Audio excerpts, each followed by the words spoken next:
Bem-vindos! Estamos aqui para mais uma análise, hoje do informativo 1177 do STF.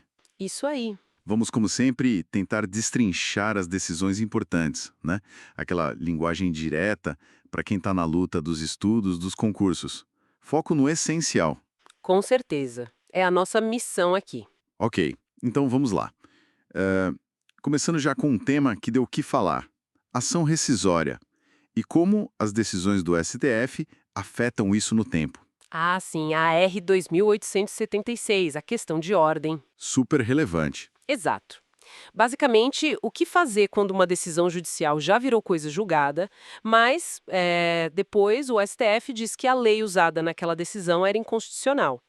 O ponto-chave aí é o equilíbrio, né? Entre a segurança jurídica, a coisa julgada, e a força da Constituição.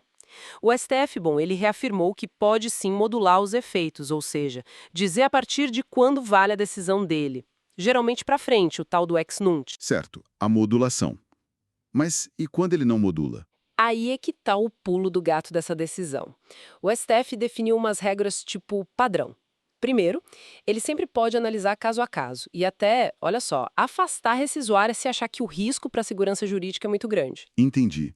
Tipo uma válvula de escape. Isso. Mas, se ele não disser nada específico, a regra é: a decisão de inconstitucionalidade só retroage para permitir rescindir decisões que transitarem em julgado nos últimos 5 anos, contados antes do julgamento do STF. Ah, interessante esse limite temporal. E o prazo para a pessoa entrar com a rescisória? É de 2 anos.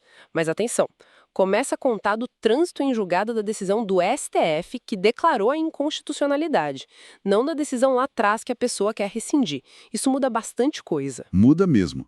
Faz sentido para dar um marco temporal claro. E tinha também a questão da execução, né? Se o título já existe. Sim, exato. Mesmo com o trânsito em julgado da decisão que condenou alguém a pagar algo, por exemplo, se essa decisão se baseou numa norma que o STF depois disse que é inconstitucional, A pessoa pode se defender na hora de pagar. isso pode alegar a inexigibilidade desse título lá na fase de execução. A não ser, claro, que essa discussão específica já tenha sido, assim, encerrada no processo, o que a gente chama de preclusão. Entendi. É uma forma de não obrigar alguém a cumprir algo que hoje se sabe inconstitucional. Bem importante. Fundamental. Garante a força das decisões do Supremo, até mesmo sobre coisas passadas, mas com limites. Beleza. Esse ponto da rescisória ficou bem mais claro. Mas o plenário virtual também não parou, né? Vários outros temas importantes julgados. Sim, muitos temas de repercussão geral, ADIs. Não dá para esgotar tudo, mas podemos destacar alguns, né? Com certeza. O que você acha que vale a pena comentar? Bom, teve o RE 640.452 sobre multa isolada. Lembra, tema 487. Ah, sim. Aquela multa por não cumprir uma obrigação acessória, tipo entregar uma declaração, mesmo que não tivesse imposto a pagar. A discussão era se ela podia ser confiscatória. Exato. E o STF reafirmou que sim, ela tem limites, não pode ser excessiva, desproporcional, tem que ter um teto para não virar confisco. Isso impacta muito a relação fisco-contribuinte no dia a dia. Faz todo sentido. E em matéria de direito político, candidatura avulsa, saiu alguma coisa? Saiu, foi o RE 1.238.853, tema 974. A pergunta era: pode ter candidatura sem filiação partidária? E a resposta foi: Foi não. O STF manteve a exigência de filiação, disse que pelo sistema atual da Constituição e das leis, os partidos ainda são essenciais para organizar as candidaturas. É um tema que sempre volta, né? sempre. E teve também uma ADO, Ação Direta de Inconstitucionalidade por Omissão, certo?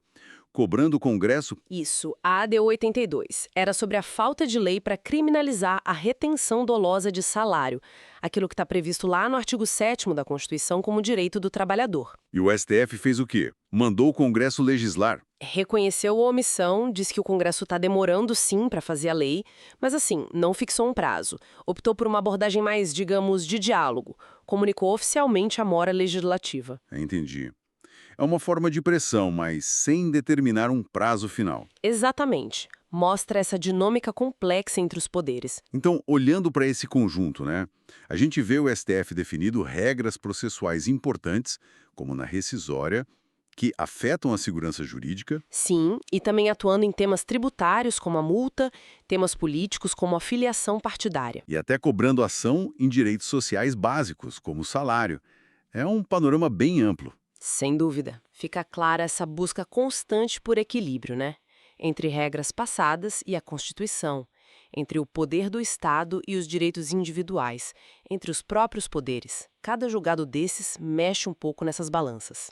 Dá para ver como essas decisões realmente têm um impacto grande, né? Vão moldando o direito na prática. E aí fica aquela reflexão, né?